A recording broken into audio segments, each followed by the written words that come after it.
No begging or borrowing, China is stealing tech to dominate world. China is a country singularly focused on world domination. And for achieving this, Beijing will use every trick in the book, even theft. China knows technology is the way to superpowerdom. If you can't beat the US, what do you do? Our next report tells you how China is stealing research. Science is a tough nut to crack, and sometimes you hit a dead end and things appear impossible. In such cases, most countries opt for technology transfer. They buy or borrow from people who have already figured it out. But China likes a third option, theft.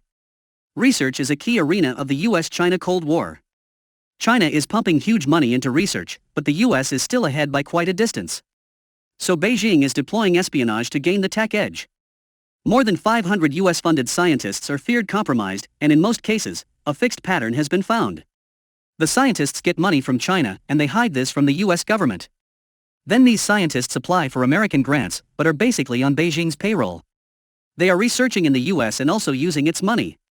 On Wednesday, the Justice Department charged a math teacher at Southern Illinois University. He secured $151,000 in US funding, but hid the fact that since 2018, he has also been getting Chinese funds. And this trend is pan-industry, from corn farming to cancer research. China has cast the net wide. Out of the 500 scientists under investigation, 90% are feared compromised by China. But have these attempts been successful? Last year, Song Guozheng, a university researcher, admitted to lying for grants.